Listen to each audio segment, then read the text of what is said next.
I'm going to officially lay this argument to rest. This is Rumble, and this is Frenzy. Unless this is Frenzy and this is Rumble, in which case, no, because this is Rumble. Or is it Frenzy? This is Rumble, I'm sure of that, and this is Frenzy. Now, this is definitely Frenzy. This is Rumble, this is Frenzy. Frenzy, Rumble, Rumble, Frenzy, Rumble, Rumble, Frenzy, Frenzy, Rumble, Rumble, Rumble, Barney Rumble, Frenzy, Frenzy, Rumble, Frenzy, Rumble, Rumble, Rumble, Rumble, Punch, Rumble, idiot! Frenzy, Rumble, Red October, Frenzy, the Red Witch is back! Frenzy and Rumble are two chaotic minions who work under the orders of Soundwave and spends quite a lot of time in his chest. So is it a fetish thing, or... If you don't know, there's a lot of confusion and argument between who's who. Their names have been swapped too many times, even in Generation 1. There's probably no solid answer to which is which. I guess twins never really fully know, do they? For the sake of this review, even as a rib for myself, Takara names the blue one Frenzy and the red Rumble, so I'll just go with that. Despite one's plan for a Hasbro release, even with the blue Rumble for the reveal of the Shields line before cancellation, these Scout class figures were properly released in the Takara-Tomy company. In fact, they've done it twice just for insult. But it's okay, years later we got... just one of them. Frenzy and Rumble are the exact same molds, and they transform into miniature drone tanks. Considering there was no Soundwave release during the time, kinda glad they're not cassettes. I mean, what would be the point? I say drones because of the inescapable soulless eye. My pants are wet with absolute fear. The turret rotates a full 360 degrees if it doesn't get caught, and the mini turret and drone eye move side to side. Main cannon moves from a ball joint, but it's pretty tight. They use a C-clip similar to Revenge of the Fallen Recon Ironhide's weapons, so I don't want them to warp and break. The adorable tanks are torture. I look at them and I just want to play, but there's a trap. These silver panels are part of a gimmick, launching the pile drivers in robot mode. In alt mode, they're just an annoying sensitive button to watch out for. I mean, itchy fingers.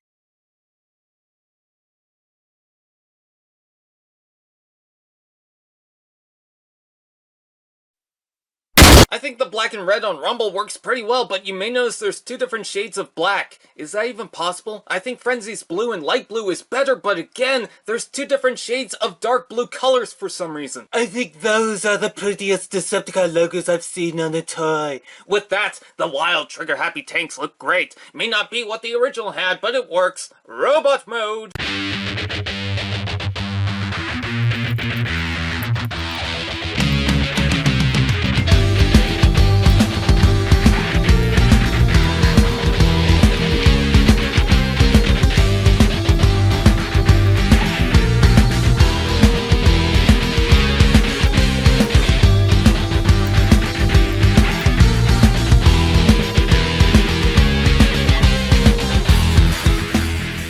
Soundwave! Play The Boys Are Back in Town by Thin Lizzy. This is why Alexa's beating you! Frenzy and Rumble look good for the most part. Their head designs work and their chest detailing shows off some G1 love, with the holes in the nipples right for the milking. You even get the guns on the back and you can add them to the arms. Oh, what fun! Speaking of the back, oh! Goodness! Even with the adjustable feet and heels, these two are pretty top-heavy tipsy. But there's a little surprise that's perfectly gift wrap. You could change the arms and remake the Rock'em Sock'em pile driver modes from Generation 1. Now who wore it better? Take the red pill, and you'll gain the knowledge the government was trying to keep secret. The fake moon landing, flat earth theory, why you can only find one sock. Take the blue pill and get relief of cold and sinus, but you get the voice of Gilbert Godfrey for a day, so it does nothing. Aside from the molded colors that separate the characters, every paint application is the exact same with the silver, muddy gold, and red on the knees and eyes. Looks better than the Hasbro one. Looking back, it's just gross. Did someone say, articulation? Ball jointed head, ball joint shoulders, rotation below, elbow joint, ball jointed hips, ball joint knees, feet forward and back, and heels move. Speaking of the feet, despite being pretty wide with joints to adjust, he's still easy to fall over, mostly due to some weak hips on my figures. You can use the transformation joint as an ab crunch. Sadly, the shoulders don't lock in as well as I'd hope. These buttons are still too sensitive.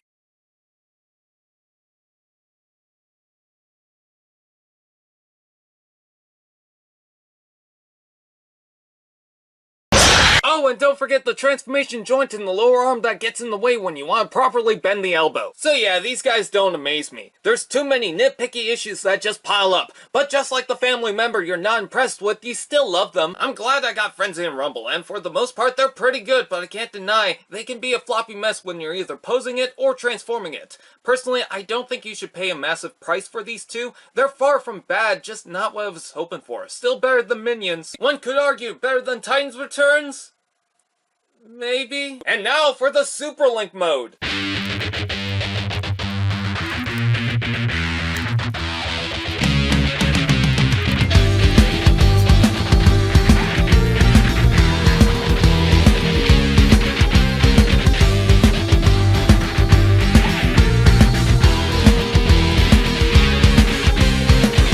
I might have lied about the Super Link mode.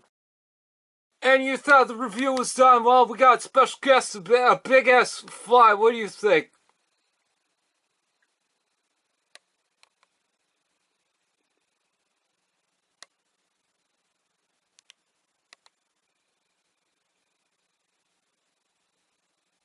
Smash that bell icon!